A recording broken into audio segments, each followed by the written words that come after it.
Welcome everybody to Marketeers Clubhouse. I'm Jamie Kalon. Today I'm got a very awesome opportunity to speak to someone who's impacted my life, and I've thanked her for it, but I'll get to thank her today. It's a good friend of mine, Josée Perreault, and Josée, I got to first meet you when I interviewed for a rep job at Oakley. And I've been connected to Oakley sort of through the US for cycling and stuff, but you were my first person that I got to meet. And lucky for me, unlucky for you, something like you hired me, and fundamentally changed the trajectory of my life because you gave me an opportunity to crawl out of what I did love, which I was at that time doing retail. I was running a store and I loved it. I loved selling people stuff. But you sort of elevated me next level and not only gave me a career boost, but an economic boost because I caught the wave of Oakley at an insane time that let me propel my economics to like an insane level. And that's just one of many ways that I think, well, that I know that you've helped me, and I'll get into a few of those things. But welcome, Josée. You are currently the CMO over at BRP. Is it BRP Power Sports or what is it? BRP. Just BRP. Yeah. And for anyone who doesn't know, BRP is a sub company of Bombardier, which is not anymore. It's been independent for 20 years now. Okay. It's been on the stock exchange for 20 years, but it was initially a part of Bombardier. Okay, thank you. And truthfully, I guess I didn't know that. So there we go. Look, I'm learning. Okay. You have had an amazing career, in my opinion. And you've done it through a period where being the GM of a company as a woman in a men's game was something completely different. And then running sales globally, running Europe. Like you did so many, in my opinion, breakthrough things. You would guide and run the business, not with like iron shackles on, but you do it with like these looks and with humor and with like, I knew when you were upset, but you were never upset. Like you'd be mad and I could see I would infuriate you, but you'd also just give me a look. Didn't even have to say anything. You would just look at me and I'd be like, ooh, that's a line I went past. But it was never this, like, it was never overbearing. It was never trying to make a point because you were a woman in business. You are a human in business that controlled it really, really well. And truthfully, Josée, I don't think I've come across anybody that's been able to do that quite the same way, which kudos to you. It's like shocking. And there was points where I was a nightmare. You like were. I can't wait. I can't wait to hear some stories about young Jamie the rep. But it was hard because you wanted what you want and you were a good commander. But then I was also the rogue person doing whatever the hell I wanted. Wasn't like it was always perfect. However, when I reflect back on it, your personality and the way you manage and the way you run business had a strange grace and elegance to it that is uniquely you. And I don't know, I hope you know that. But I don't know if you've actually sat back. I've never looked back at how I run a company and been like I hope I do it right, but no one ever analyzes me and tells me if I'm doing it correct or not. Yeah. So I don't think you practice looking back at your career, honestly. no, Till it's finished. Yeah, until it's done. But I feel that it's important to tell you that. And I think you've impacted people like that's a super impactful thing. Like when I think of if I was like going to start a young woman's business, organization to help them grow, you would be the first person I'd try to plug in, because you're one of the only ones that I'm like, well, she did it with femininity, with grace, with control, and without overkill from a visible minority in that position Yeah. at that time. So congrats. It's an Thank interesting you. thing. But you were also difficult. Now the real stuff is going to get out. Can't wait to hear that. No, you're great. You're great. And truthfully, uh, I'm a much better everything business person because of it. There's a couple things, that I'm going to get into in a little bit, but I want to Yeah. I want to catch up sort of and run over your career, because I've had it's well one you said, I remember asking you to come on, or you said something about one of my podcasts, I think, because it was Mike Smith, and you're a friend of Mike, and you're like, that's a good podcast. Yes. And you said, I think you said, and this is classic Josee and Jamie, that I needed to have more diversity, Yeah, which totally. I knew you meant more women. I Yeah. responded saying, well, Mike's black and Ted Lee's Asian. I remember that answer. But that's not what I meant. Of course, it's not what you meant. And I absolutely knew what you meant. But if I acknowledged that you meant women in business, that would have been me rolling over and not being who I am. Okay. So there you Regulator is the control tower for precision trade marketing. It's built to fix the most critical gap in a brand's sales funnel, the handoff from digital attraction to physical retail. Today, every sale starts online, in search, in social, in reviews, but without flawless in-store execution, the connection between online influence and real-world in-store purchase fails, and the sale slips away. Regulator replaces the chaos of spreadsheets and scattered workflows with a single platform that gives your teams real-time visibility and control, so the brand shows up exactly as intended on every shelf, every time. The last 3 yards get covered. The sale sticks. The smile happens. Welcome to the future of precision trade marketing. You had an amazing career at Oakley. Yes. 26 years, something like that. 23 years. 23 years. Wow. Um, how did how did you leapfrog?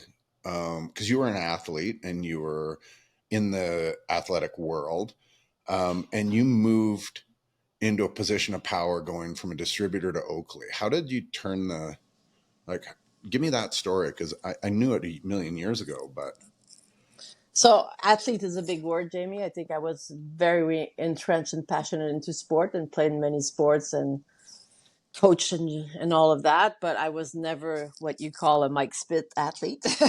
So, let's be clear on that one.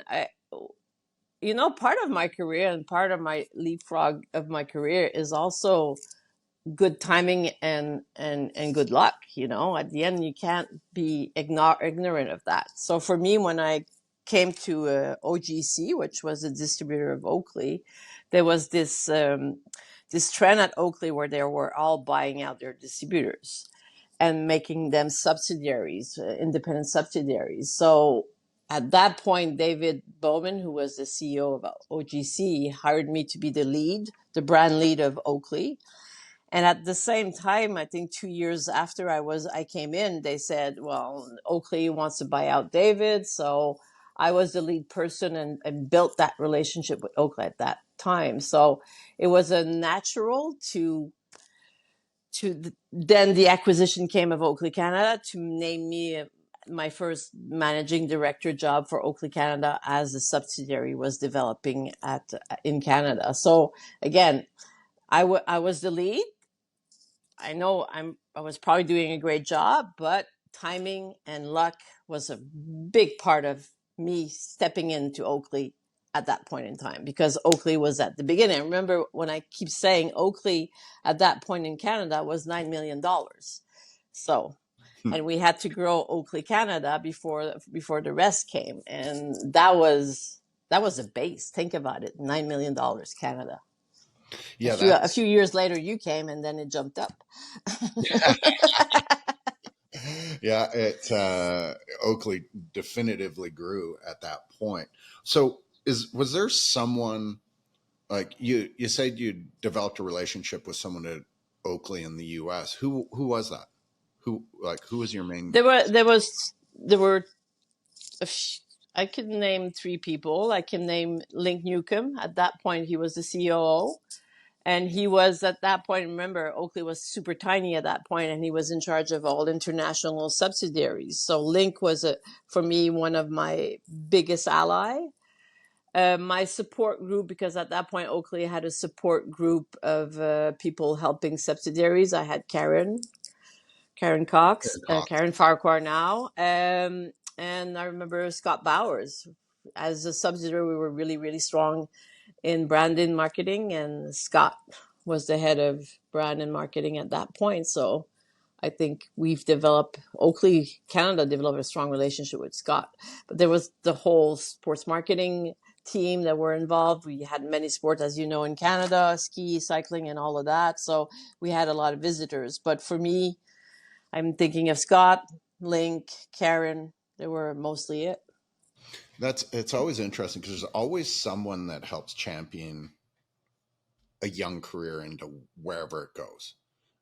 And so I always like to look back. And when people ask me, there's 3 or 4 people that I bring up definitively. Kevin from the bike shop.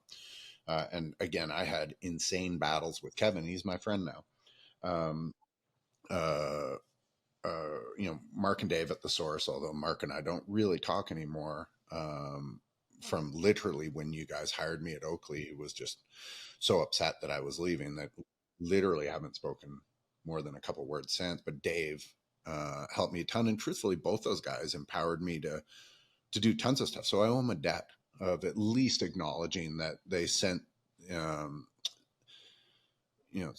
on part way down my path. And then there's yourself, and then on and on and on. You were a very clear point where my vector changed, which highlights you as my number one person that's helped me. And you helped me on a couple other things on the way along. But I always feel that it's important for everybody to be like, someone along the line helped Elon, and someone helped Bezos. And those people don't necessarily get thanked enough, but they're there, and they did it, whether it was a teacher or whoever it was. So at that time, and I find this curious because I didn't even know that $9 million number. You ended up having to run around and hire reps and start setting up Oakley Canada, and you had hired Paul Dalgliesh, and a couple of years later, you were turning Paul into the sales, or a year later, maybe Paul was a sales manager, sales director. Yeah. And then I got to come in, which again, Paul helped me because he helped me get to you, and forever will I be grateful to him. But I'm really curious because Oakley running around and buying their distributors and turning them into wholly owned subsidiaries of the company leads me to wonder what the hell did they know was coming, because they had, after they did that, and if they wouldn't have done that, they would have had a lot of trouble getting out of OGC, but they were able to buy out at that point because the numbers weren't as big. And if you think about it, if they would have waited 3 years, that would have potentially been a tougher thing to do, but they knew something. What do you think they were they just like, we're going to go on a crazy rampage run? We know it. We better start buying back these people. I think that's the superpowers of Link Newcomb. Link Newcomb was an astute lawyer, but an astute finance guy, and you couldn't fool him with a comma or a number. He was really visionary in that world, and I think Link knew the benefit of buying early versus later because they bought UK, they bought Mexico, they bought a lot of subsidiary within those years. But I never asked Link or anybody at Oakley, but perhaps in the back of their mind, they were at one point thinking of going public. And thinking of going public meant that you needed to show bigger numbers and have control of your regions or your bigger territories. And I think perhaps that could be the reason why they were going at that buying spree. I think in number wise for what they bought, the subsidiaries, it made sense because you have control of your direct margin and blah, blah, blah. But at the end of the day, if they knew they had the aspiration of going public, that was probably the guiding light. Yeah, that's super interesting. It takes and I haven't, Link is one of the only people I haven't had the chance to actually sit down and have a good conversation with when I'm sort of analyzing back over Oakley. And I'm so blessed, and I rarely use that word, to be able to access and get and look at this sort of post-mortem of what, like, this insane growth of a thing, in the culture of what Oakley was. We got to see that happen through all of action sports, and like and we were right in the center of it, which was an unbelievable thing to see. Like, holy shit, were we ever lucky to be at that exact point? I sit back and I talk to friends of mine, and they're like, "Oh, da da da da da," and I'm like, "Oh yeah, no, I know that guy. Like, I know that pro athlete and that pro athlete, and that pro athlete." And it's like, they're like, "How do you know all these people?" So I work for Oakley. And they're like, "Yeah," and I go, "But." They don't quite understand that it was that was it. You were the guy. You were the Yeah, the Red Bull person at that time, and that, we had that credibility at that time, eh? yeah, well, credibility and an insane tier of authenticity. Yeah. That just like, it was, you cannot fake that. You can't fake that. Anyways, I find that super unique. But so as you did that, you ended up running Canada, and so you were running very much one of the most, as much as Oakley tried to keep wedging women's apparel and women's sunglasses, which they did do, and it would work. It was never the issue of Lululemon trying to get men to come in and shop from a women's perspective. It was very much a 80% male thing, some tack on women's stuff. You were not only able to navigate that discrepancy in just who the customer is, but Oakley at the time was like just filled with testosterone, like through the roof.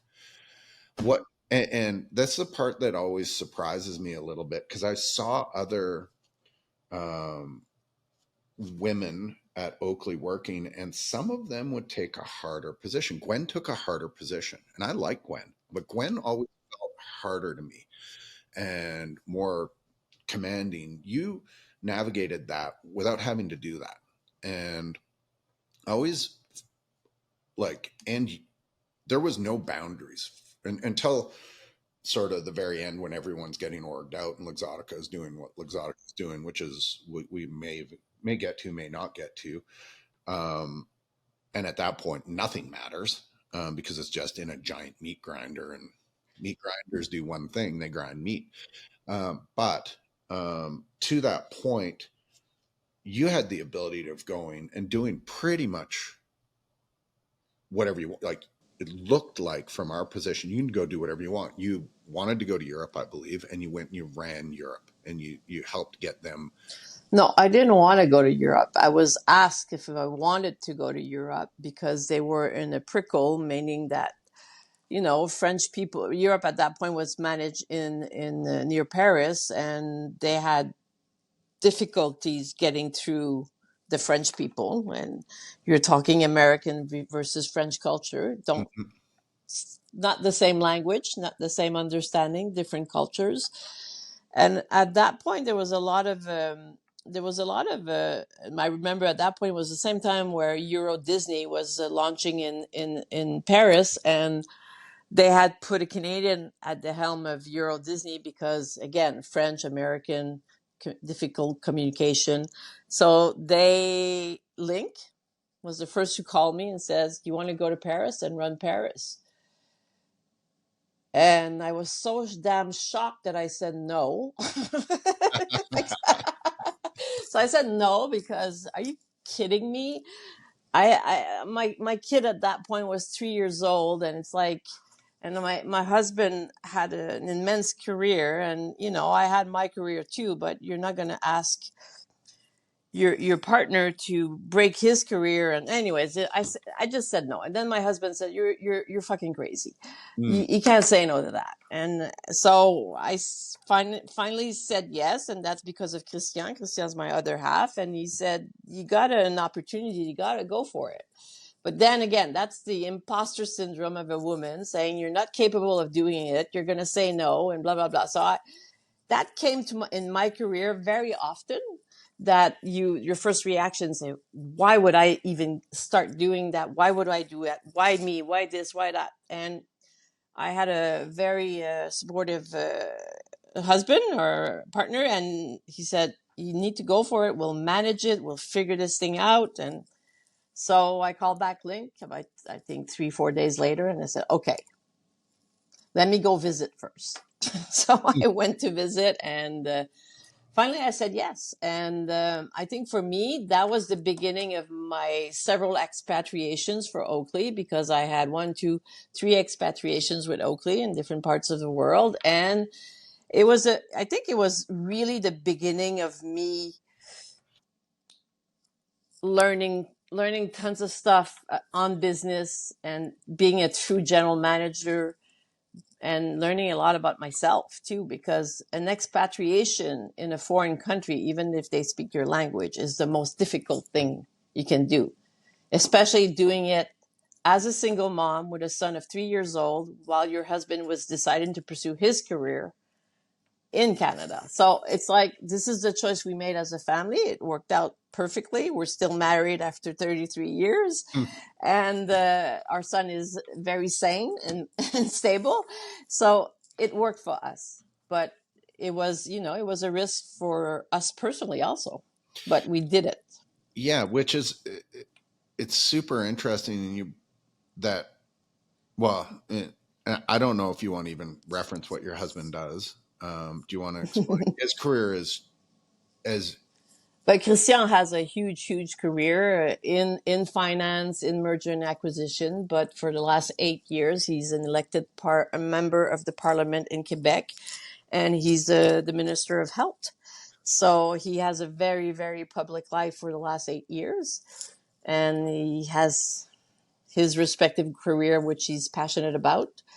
But so do I. And I think, as a couple, we are very independent, but very understanding of each other's needs to have these careers and these passions. So we let each other be, which yeah. worked Well, fine. which truthfully, I don't think, maybe he could. I don't know your husband at all, Mm-hmm. but I know you, Yeah, and I know that like your ability to see down the path a little farther and give things up, because I watched you do this. In fact, when you went to Europe, I was so fucking angry. I was so mad because I had just gotten my world all nicely buttoned up, and there goes the one person that was my most consistent friction point. And but I knew you were always on my team. It wasn't a Josee or a Jamie. It was like mm-hmm. everything going in the correct direction. There was a give and take, and I was good. Now I had to break in some new asshole that was going to come in and take your I job. know. And truthfully, some of them were good, and in the end, I liked them all. A few of them I threatened to fight, and a few of them I love as really great friends. But um, but they all came with their own thing, and I knew, it's always the devil, and in most people that deal with me, I'm the devil they know, for better or for worse. But you were my like, I was really bummed. It really Yeah, did. It upset me, and I'm like, and in more than just like, and now it's an uncertain world, because I don't know who's going to come in and be my boss. It wasn't that, because I knew I had enough um, control over my territory. Like, they couldn't take my yeah. territory away really No, easily. Like, I was you locked. were a great rep. Yeah, thank you. I appreciate that. I was locked in at a level that I was not untouchable, because I didn't want to be that, but I was locked in at a level that would be super hard to replace quickly. And that's Yeah, where I wanted to get to. So I feel, when I look back, and I love this conversation, because it's you started out working in a distributor, got hired by a manufacturer. You then started traveling around the world cleaning up different areas for the manufacturer. You Yeah. then end up being head of global sales, correct? And Yeah. living in the US. Yeah. Now, head of global sales for Oakley in that period is an insane position to hold. Then the Italians come in and Luxottica. And you, well, I never knew your true thoughts of this. So when they came in, everyone was freaked out. Were you freaked Yeah. out? Was I freaked out? It's funny. I'm not sure I was freaked out. Yeah, deep down inside, you are freaked out because it's the big monster swallowing the little one, and you're always skeptical or afraid of are they going to respect our culture? Are they going to respect us? Are they going to swallow up and throw us to the wayside and blah, blah, blah. So, yeah, in the first few instance of when but I think that's a symptom of the acquiree. I think there's not one acquiree that doesn't know the acquirer that you're not freaked out. But lucky for me, I was soon put into the mix of the details of the acquisition, because again, Link called me because at that point I was back in Canada after a stint of 4 years in Paris, and Link called me and he said, "Josee, you want to come back to Europe? We need you to come and redo the whole international subsidiary in Europe and Middle East and Africa." So again, I said no. The same damn story happened again. I said no. I said, "Are you kidding me?" I said, "I just came back a year ago. I came back for personal reasons. It was too hard for my son, blah, blah, blah, blah, blah, blah." And then again, and one more time, my husband said, "You're damn crazy. You have to change your mind." I called Link 3 days after and said yes. So it's like the rinse and repeat. So, and at that point on, I was completely entrenched in the whole process of the acquisition. And I was at that point developing the new subsidiary of Luxottica for EMEA. So I think Luxottica was good for Oakley. I think Luxottica for me, when the 9 years I was working with them and Andrea Guerra was the CEO of Luxottica, I've learned so much, so much. For me, Andrea was one of my greatest mentor when he was at Luxottica and I was there. I've learned a great deal from him, and it was a huge company, so there was so much to learn in synergies, in manufacturing, in sales, in everything. So for me, it was a huge plus. It's only perhaps the last year which was when they fired Andrea and they started firing all of us, that was extremely painful for me and I think for Oakley in general. But I think the years where Andrea was there and we were developing the business model between Oakley and Luxottica, the synergies, the sales offices, and all of that, that was for me very rewarding personally and professionally. So there's not, and they treated me so well. So there's nothing bad I can say of Luxottica, honestly. And I don't want to say anything bad because I think they were a plus for Oakley. And at the end, Oakley maintained his culture and all of that. Did they lose sight of it now, or I don't know? I'm so far away from Oakley right now that I really cut ties with Oakley. So for me, I follow it from very, very far away, but I'm no longer entrenched. I had to do it for me mentally to cut ties to get over it, because the separation of for me with Oakley, when you're 23 years at the same company and you were part of initial crew that built Oakley, that's it was extremely, extremely, extremely hard. So there's one point mentally where you got to sever ties and not talk about Oakley, not be present with Oakley to get over it. And I had to do that at one point. I'm not scared of saying it now, but it was the separation was hard because for me, Oakley was my identity. Yeah, Kept the same email for 23 years. So there you go. no doubt. Grieving, like I feel grieving over career things is a very valid thing. Like we put Yeah. so much energy and effort into it. And truthfully, I have friends and friends of yours as well that got, been let go of Oakley over the last few years. And I found one in particular that I'm thinking of right now. And I'll tell you who it is afterwards. But I went down, Yeah. I talked to her, and it was very recent. And I'm like, hey, I don't want you to get stuck, because you can get stuck real quick and you're going to grieve. You're going to be upset. You're going to be all these things. But you need to sort of look at the cautionary tale of Josee and all these other people, our friend Pierre and all these people that were let go through reorgs and stuff. And companies churn people out. And I understand that there's actual real value in doing that. Is there value of getting rid of Josee and putting someone else in, or letting her go to 40 years? For sure. Right. And there is value to these things. And I've been churned. Lots of people have been churned out of these companies. But I feel when I went and I had this talk with her, I'm like, listen, you are better than what, like, you can't take this as a loss. This isn't a loss. This is a natural process and brand cycle.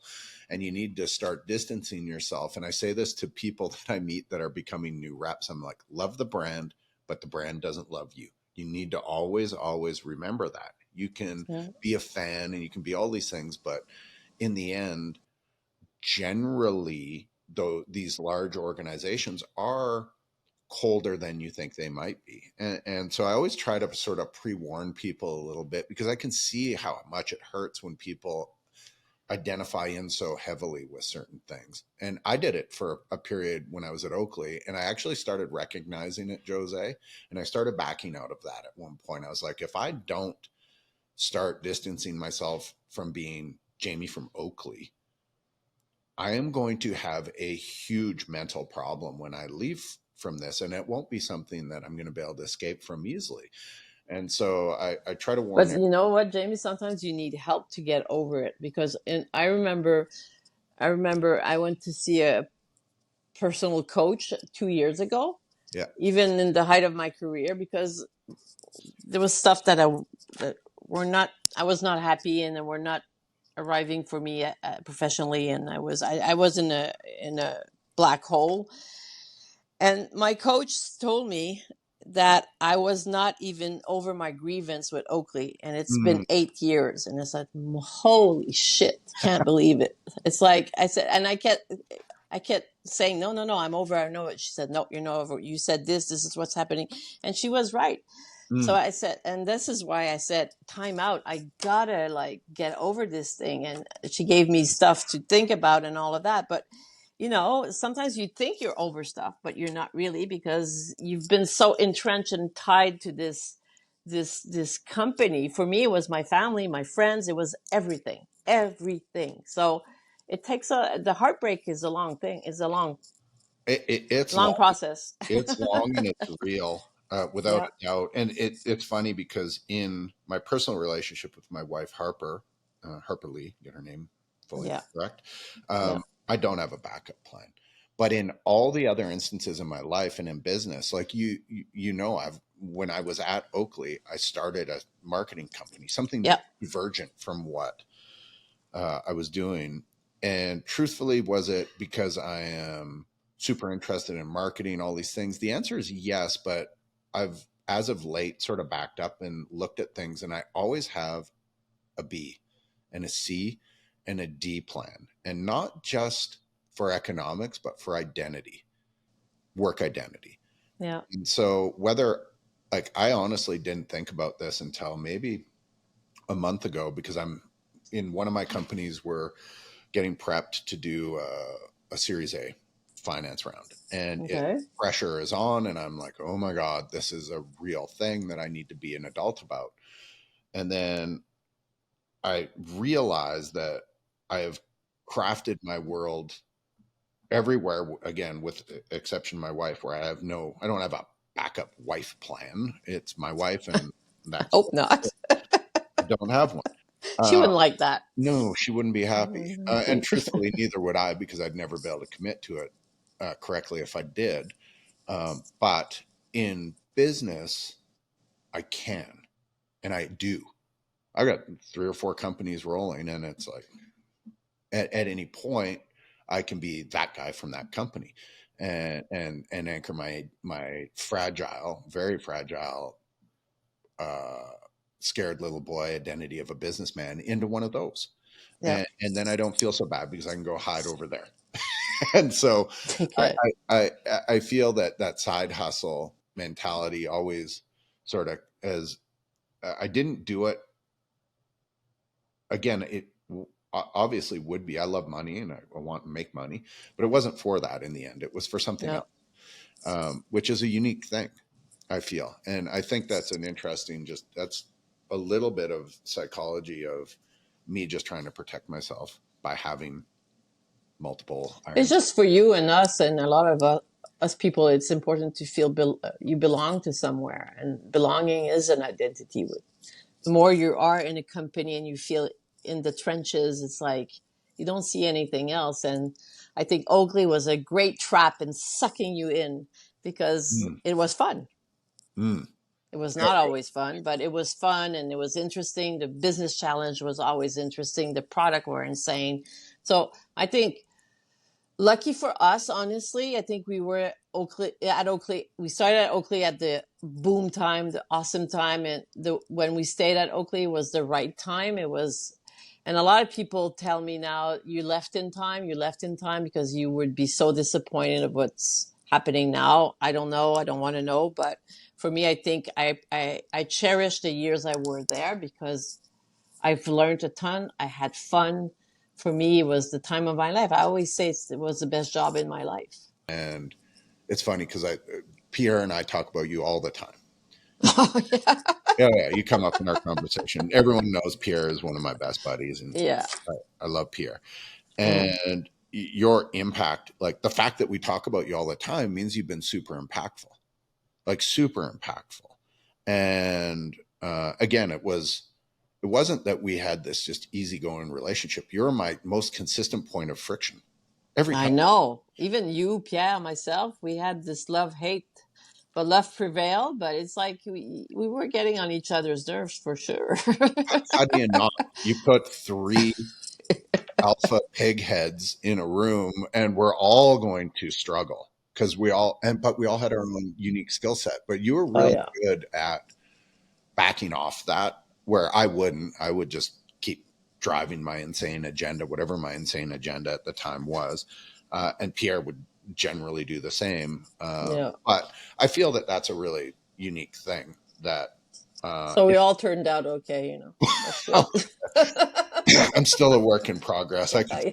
could fail at any How point. old are you now? I am 55. Ooh. Yeah. But I feel like it's an interesting thing. I'm never retiring. It's never going to happen. Oh no. No. Oh, I'm not afraid of the R word.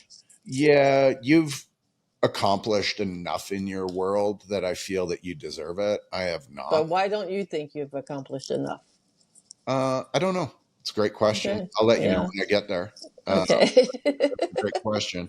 I love to build, and there's not a day. There's never been a Sunday where I'm like, oh, work tomorrow is going to be a nightmare. I don't want to do it. It's the only ick. I love it, and it's never changed. And so Good. in me, I take that as a sign that I don't think I'm packing anything in. Will I sell one of my companies and go do something else? Maybe, Yeah. uh, but um, but who knows?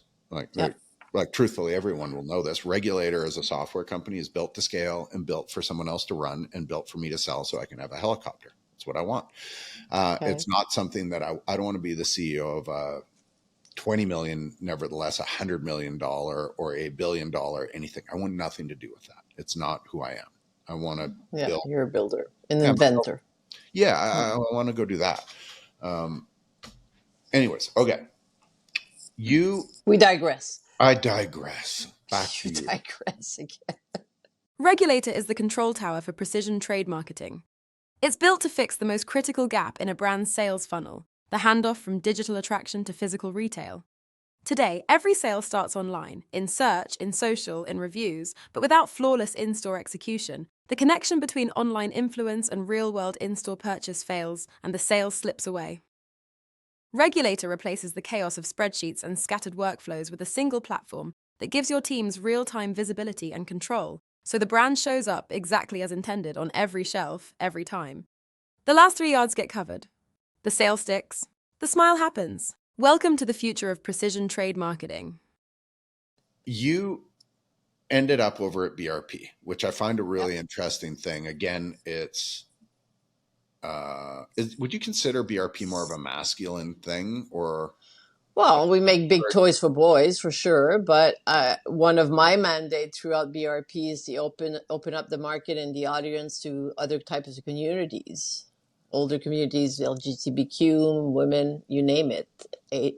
So yeah, I think you can associate Can-Am or Sea-Doo or Ski-Doo to 50, 40-year-old guys, but at the end of the day, there's way more people writing our products, and we're not exclusive to only men writing our products. And this is what we need to do at BRP as marketers, is open the products to other types of adventure and other people. And this is our challenge.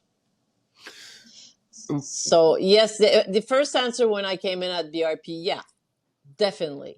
But I think we're changing that. So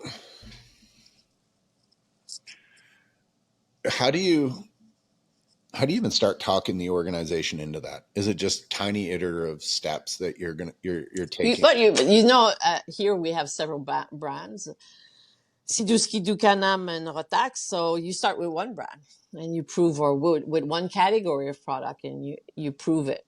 And that's what I've done. I started with one brand, the on-road products, and decided to open the market and market to people of color, to women, to people not being shy or afraid of stating the fact that our clients were older than we wanted. But hey, older clients have more money typically, so there's no shame there. So you start with a small brand and you grow and you prove yourself. Data is king in our days, and for me that was the trick of going there. And it's like and for me it's really important. When you said that I was pro women and all of that, I'm pro everything. At the end of the day, I'm pro diversity, and you need all tons of people of diverse culture and diverse backgrounds to build a business and to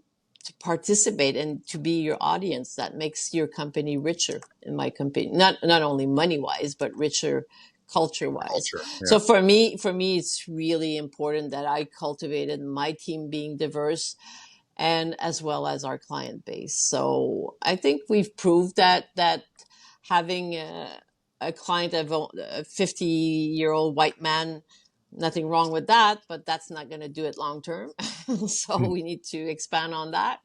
So that's been our mandate at BRP, to expand the ridership to the different communities, different backgrounds, as well as integrating diversity in our own company.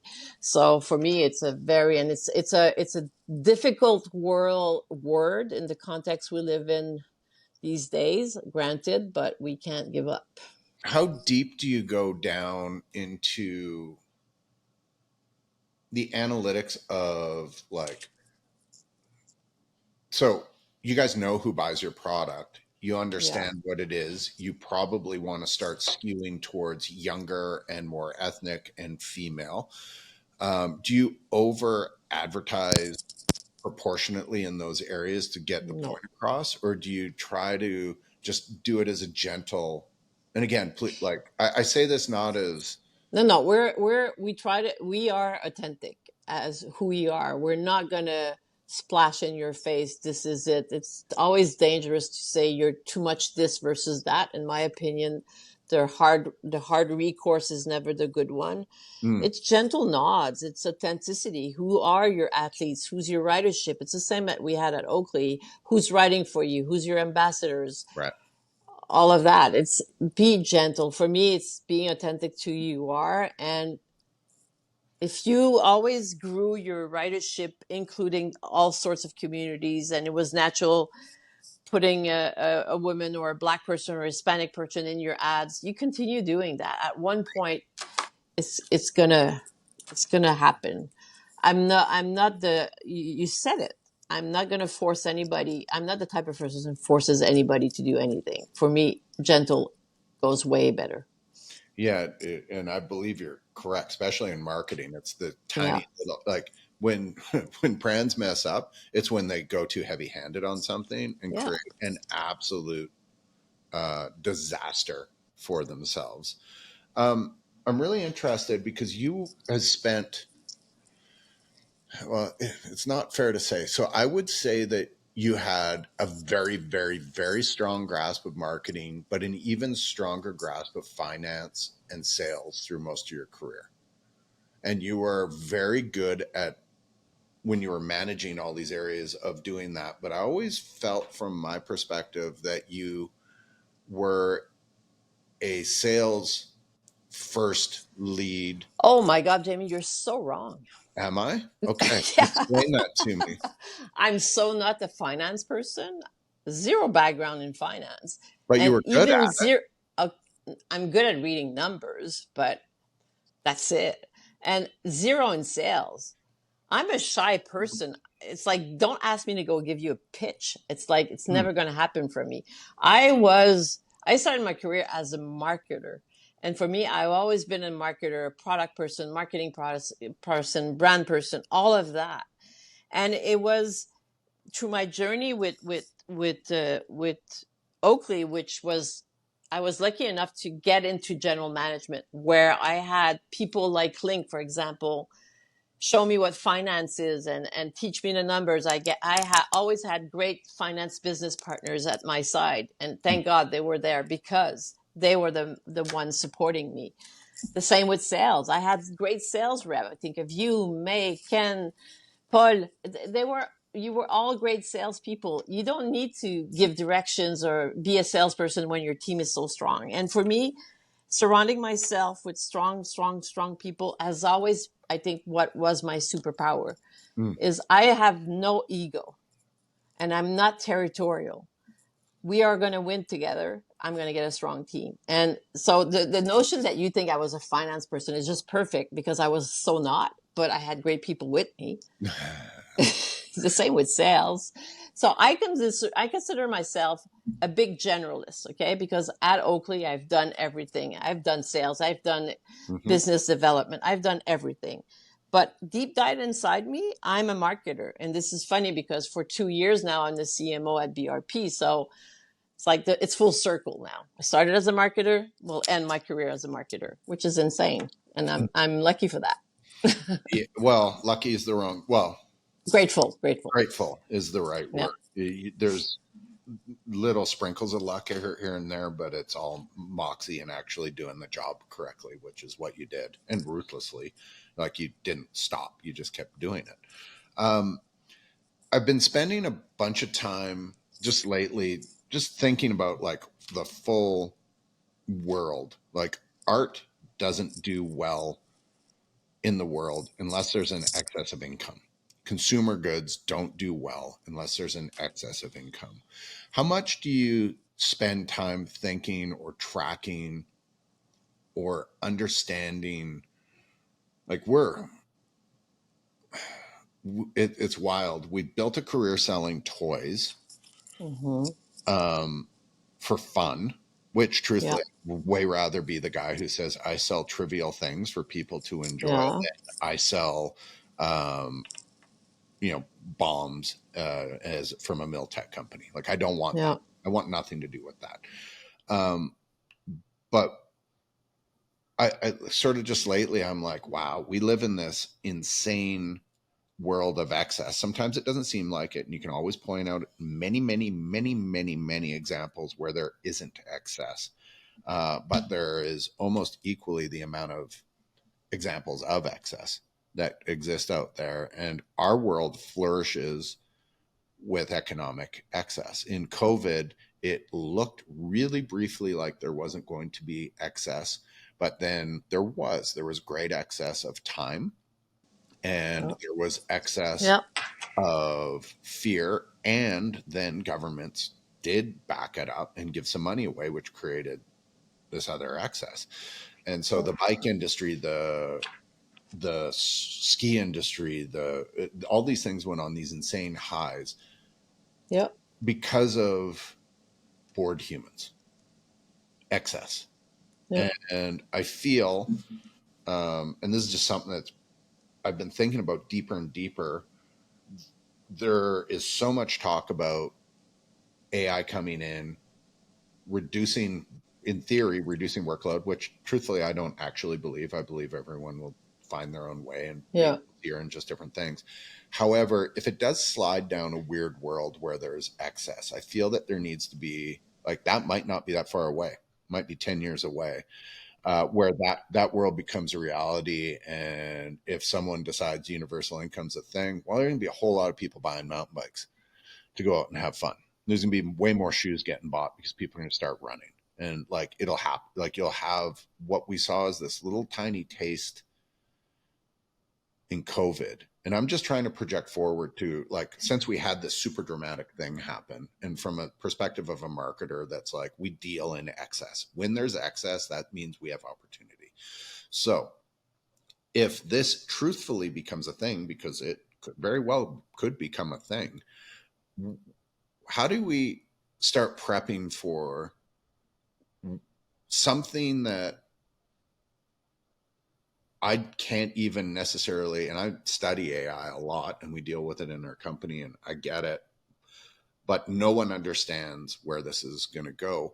Have you started dreaming, and it wouldn't be planning, but have you started like considering what the future actually holds and how to position? That's the $1 billion question, honestly. And I just want to go back a few steps. You said that, like, selling toys, like, it's fun selling toys. I'm selling big toys, okay? But at the end of the day, I remember my first trip going to India when I was at Oakley, and I saw for the first time what starvation looked like, what being poor looked like, and it was traumatic. Honestly, for me, I still have images in my head when it's a culture shock. Yeah. But I was there to sell $300-400 sunglasses.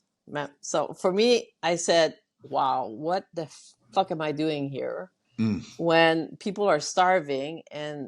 But there's this luxury mall there that is selling Hermes and Chanel and all our product. It's like there was a big dichotomy in my head. And it's like, at one point, it's like, do you feel guilty of selling what you're selling? Is it Oakley or BRP or Can-Am, Sea-Doo, Ski-Doo, whatever it is? There was part of me, yes, that felt guilty then, but no longer, because there's a market for everything. Mm-hmm. And that market, in my opinion, is not going to stop, because the 1% of the 1% is getting richer. Correct. So, and that's eventually, for toys like ours, might be our ultimate market. Might be. I don't know yet. We're not there yet. For BRP, for Sea-Doo, Ski-Doo, and Can-Am, we had the COVID bubble because nobody was traveling. For a consumer to spend $10,000 on a Sea-Doo or go on a cruise, they didn't have that option during COVID. So we were the option, like mountain bike was or biking was. The same exact thing. We had a rude awakening 2 years ago. The COVID bubble, like anything else, busted. But now we're going back to numbers that are pre-COVID. And you know what? What I've learned is the market is resilient.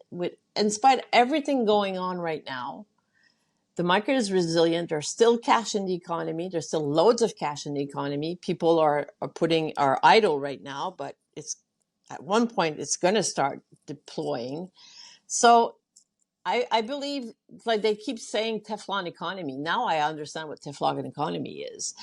It's like it's going to resist. Will we have another slump? Perhaps, maybe, but I've been told that by an economist that went and gave us a presentation about 9 months ago, and he says the 1% of the 1% will become richer and richer, and then there's the transfer of wealth from baby boomers to their kids, Mm-hmm. which is going to be huge. Mm-hmm. So for me, the short to medium term, I don't see that. I see there will be excess and there will be a market for it, but I don't think people will start feeling guilty and not buy luxury products. I think there's a cycle for everything. We're seeing in luxury right now there's a down cycle. Is it tariff? Is it something else? I don't know. But the pendulums always goes back. So for me, I don't think that far away, honestly, Jamie. For me, it's like surviving, not surviving the next year, but as a marketer, you can't look more than 2 years ahead, because the market is so fast and furious these days that it's hard to predict. And It this is where I'm at. it is. It's funny because I'm in a weird spot because you know my company 54 Blue does trade marketing, and so Yep. we're very present day, like today. This is what we are operating today. Yep. We're the execution branch for making sure that happens. Yep. The other part of my company is this tech company that Yep. needs to think like we're trying to close the gap between um, digital marketplace and brick and mortar marketplace. There's this incredible gap that exists right now because keeping promotions and everything in alignment in brick and mortar is very, very challenging when digitally you can do it like that, a group of 3 people at computers. Pardon me. So I'm sitting back, and as one of the main product guys, myself and my partner, Greg, who by the way says hi, we have to think, and we're doing roadmaps of where we're going and what we're doing. And we're thinking, what is this for our product? What does retail look like in 5 years, in 8 years? And so I've had to spend a bunch of time sitting back and thinking through really edge case scenarios of what's going to happen, what's going to boom or bust. And I brought this up, and I'd love actually your opinion on this. I'm a firm believer that brick and mortar retail, which I'm calling now physical retail, is at an all-time high. It's changed, and it will but it's going to turn into not the Hudson Bay stores that existed, not Targets, not these things, but things are going to get more specific, more boutique-y. The commodity goods will be purchased online, non-commodity goods.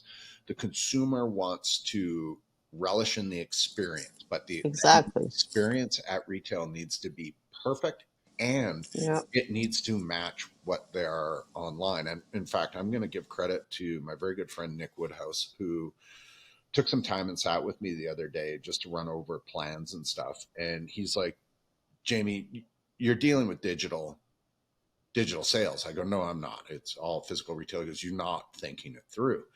And I go, okay, interesting. Explain.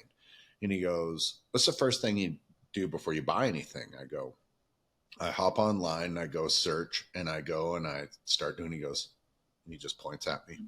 And I'm like, right. And he goes, you start there, and then you obsess and you research and you look at reviews, and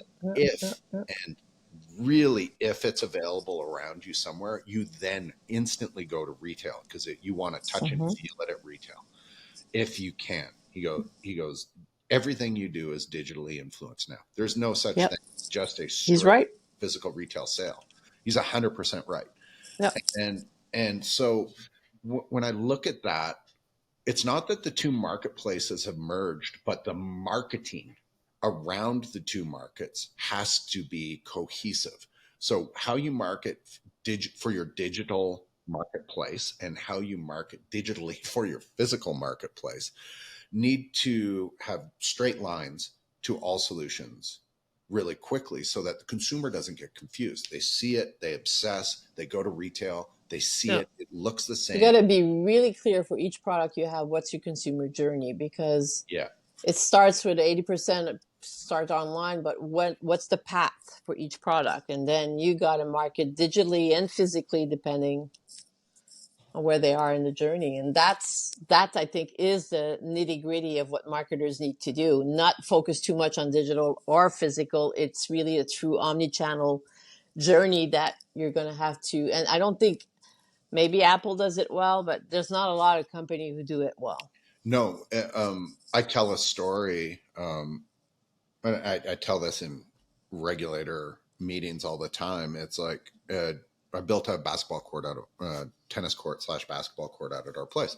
I wanted new shoes, so I went online, found the shoes I wanted, and I'm like, sweet, these are great. I went to Sport Check at Market Mall, one of the best sport checks in Canada, this flagship store. Yeah. Walked in and I saw these shoes, and I'm like, they're just on a pyramid of Nike boxes, and I'm like, I looked down. Disappointing. Well, it was disappointing. I'm like, is this the shoe? Like it, I look at my phone. I'm like, yeah, it looks the same. But I looked at the SKU. The SKU seemed a little off. And I was like, I don't know if these are the shoe. Like it looks a little different. And I'm like, man, and I looked up and I'm like, oh, there's some nice Adidas shoes there. And so I tried on some other shoes and I'm like, you know what? No, I'm going to order these. I walked out of the store, ordered them from Nike.com, walked away. Well, sure. 2 weeks later, they showed up in my office. I opened the box, same shoe. Obviously, it's the same exact shoe that I had in my hand. I'm like, oh, I could have had these 2 weeks ago. When I started reflecting on that, the breakdown was in that last 3 yards. So I had obsessed about it. I looked at it. I went there. Their promotions weren't in alignment. It seemed slightly off. The color seemed weird. And it's, obviously, and I know this, the shoes on Nike.com, they're glossed up, they're photoshopped, everything looks better. The shape of the shoe hasn't been in a box and it's not all squished and looks weird. Like it's different. But all they miss that consumer journey. But you nailed it, because the biggest issue we have, and we have it at BRP also, is between what you show on the OEM site, Nike.com, Sea-Doo.com, for example, versus what the dealer shows. And dealers are independent, multi-brand, whatever they are. They don't have the same interests as you in terms of bottom line and in terms of cost, in terms of everything. Then you think of the staff on the floor at Sport Check. Are they all trained to sell you to Nike, or they have a spiff right now that's pushing Adidas? So all of that online OEM versus in store, if you find a solution, you'll be billionaire, because at this point, this is the hardest problem to solve in the marketing equation or go-to-market equation. Yeah, which is truthfully what regulator does, because we've implemented this insane check-in process that lets the marketers see what the product looks like on the floor instantly every day, and that is enough to be like, ooh, you need a proper banner or you need a this to make sure that promotion's right. It's not rocket science. It's just making sure those lines all exist. And it is even more powerful when you've got 1,000 locations getting checked into globally a day, and you've got AI filtering out your greatest wins and your greatest losses. But I feel that there's a renaissance of premium consumer experience that's coming our way. And I've used this example again, premium movie theaters. I haven't been to a movie in, I bet you I missed 10, 15 years of going to the theater until they opened up a premium movie theater where I can drink a wine. I know, it's fun. I don't go anywhere else in that there now. No. Like, why? And it's not that my living room isn't amazing. It was great for 15 years, but that consumer experience is so good. It's so good that it's like, I crave it. It's become one of our, back to me and my wife, it's one of our date night options that we absolutely love. It's incredible experience. And brands need to get back to that at retail, and the schlocky big giant department stores, well, they're going to go the way of the dodo. I don't think they're all going to go away, though. No, the good ones will stay.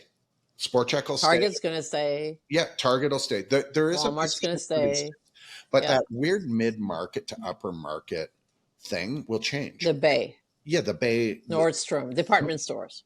Yeah, true sort of department stores as we reflect back on them from the 80s. They're gone. And they're not trying to sell commodity like Target. They're trying to sell premium lifestyle, and it doesn't work. Consumer experience isn't good enough. You go in and you get assaulted by perfume aisle that you can't smell anything else other than perfume for the next day in. Like, it doesn't work. But Sephora will work. It's a passionate company about what they do. They might seem very big. Lululemon will work. Aloe will work. Like, Nike will continue to work because they're controlling their consumer experience and linking these things together. Yeah. But I also believe mom and pop boutique will come back, which I believe a lot of people don't necessarily believe. In your world, they'll never go away. In my world, they're there and they'll never go away, for sure, because they're a regional answer to whatever you need. And I think that's critical, especially in Canada and the US, where regions are huge. It's important. But mom and pop shops, the good ones, the service, they know everybody by their name. I think that's the service level is different, and it's a different experience altogether. I have a mom and pop shop I go to when I'm at the country. It's perfect. And you love it. Yeah. I love it. Yeah. Yeah. I agree with you. It's going to get back to that. I feel the good retailers are already shifting towards it. Whether it was the ground moving underneath them and they didn't feel it, but they're all going towards that. And the whole marketplace reeks of that. Like the giant, huge club is not doing, dance club isn't doing as good as small speakeasies. Small speakeasies are more intimate. I don't go out at night anymore. I don't know. But there is a slide, and same with restaurants. Like restaurants, the small, really boutique-y, insane restaurants. Those things are back. 8-seat restaurants, that's a real thing. 10-seat restaurants, real thing that you would rather go to a 10-seat restaurant than a 300-seat restaurant in most instances, because I agree with that. 1,000 times better. Yeah, but that's a beautiful blend of understanding brand, understanding what the consumer wants, and realizing that you don't need to be a giant behemoth to do that. I feel those guys are going to disappear. There'd be all these amazing little things come back, which I love. And I'm actually, truthfully, very much looking forward to. I look forward, I'll go into a specialty sewing shop. I don't care. It's cool. Like, there's something about someone who's so entrenched in their thing. I said that years ago about Oakley. I said, Oakley could release a whole line of gymnastics gear. Like, it would be so divergent from the brand. But if anyone could do it, it would be them, because they're passionate and they would be all in. Mm-hmm. They obviously didn't do it. But the reality is that that passion for the consumer would probably somehow translate over. It'd be disruptive if anything else. Yeah. So it's not only the passion, it's knowing your consumer. I think good brands right now are only going to survive when they know their consumer by heart and they understand the journey. I think that's what's going to nail a successful brand or not. Things are going to get so much faster. Humans are not going to be able to keep up. And I say this all the time. I go, why is it that there's more AI in our kitchen with Alexa than there is in most business operational platforms that exist out there today? It's insane. The world needs to evolve to get to the speed that the world, like business needs to evolve to the speed of the world. And it isn't. In most instances, it's still way too manual, way too cumbersome, way too difficult, to the point that brands don't want to try to go down an execution path of some, a launch of a certain campaign or something, because they just know that there's no way for them to physically keep up. That's a bad problem. That's a problem. Yep. That's actively just holding sales back, which marketing is in servitude to sales. It is. It has to. It is. Has to be. Anyone who says it's not is insane. It is. It absolutely definitively is. It's in service to sales. Our biggest KPI is sales. It's literally, it's literally the only KPI that anyone that matters. Yeah, for sure. Is where the sales move to, and those sales can't be fake. And in the instance of Nike and the shoe debacle that I had, well, Nike still got the sale. Unfortunately, I almost got switched. And, in every brand, and I know you know this, they build their community and they build their culture one sale at a time.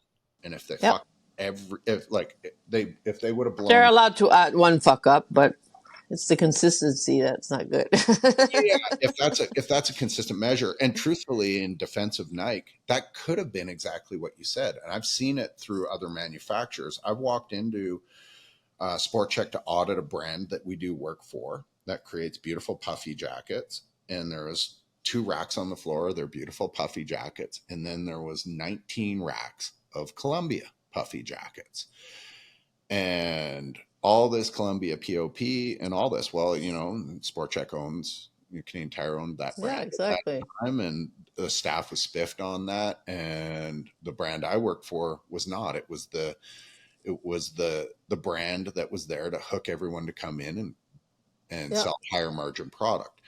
And to your point, could have Adidas have a better deal at this specific point with Sport Check to highlight their shoe versus that new release basketball shoe from Nike? Maybe, and it very well could have been a catch-all trying to switch the consumer over to a higher margin. In this instance, I highly doubt it. No, But I hardly doubt it. which leads it to they just blew the last 3 yards and almost lost a consumer, and Mm-hmm. that's not ideal for them. It's just not ideal for them. Yep. And I feel, especially because I come from such a trade marketing centric thing where closing that gap on that last 3 yards is all we do. That's it. Yep. We're not looking at campaign. We're not looking at these things. We're talking about producing the sales tools that actually walk the consumer to the But till. this is where conversion happens. So at the end of the day, Yeah, and truthfully, Josee, I couldn't have picked a less um, like glory filled thing. Everyone, like agencies that produce campaigns, they win awards, they do this.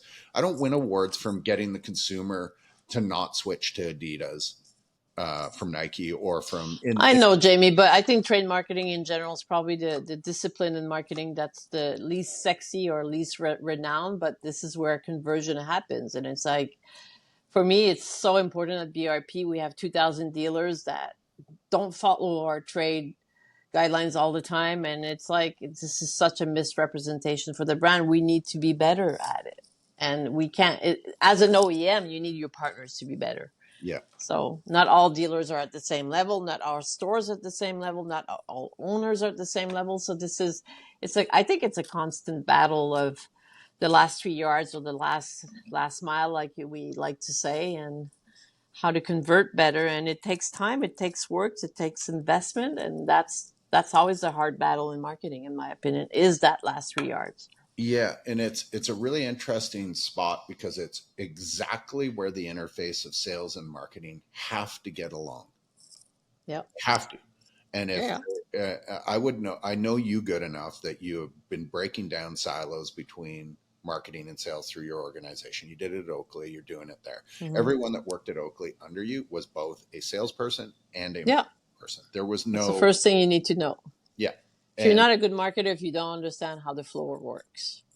And I've sent a lot of people on the stores at the floor level. You need to understand, get your hands dirty. You need to understand how a store works. If you don't do that, you're not going to be a good marketer.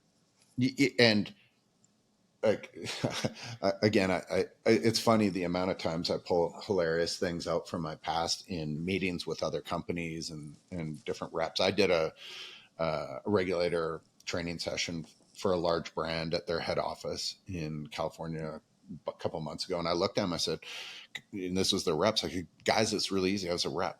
I snuggled up to trade marketing as the squeaky wheel. I got everything I wanted, and I would take the free stuff that the brand would give me, and I would give it to my dealers. I would make more money and buy boats. That's what I did. And, like, Shit, you did that? I'm going to wrap this up. I feel very happy, one, I got to talk to you. Thank you for coming on, and I appreciate that. It's fun.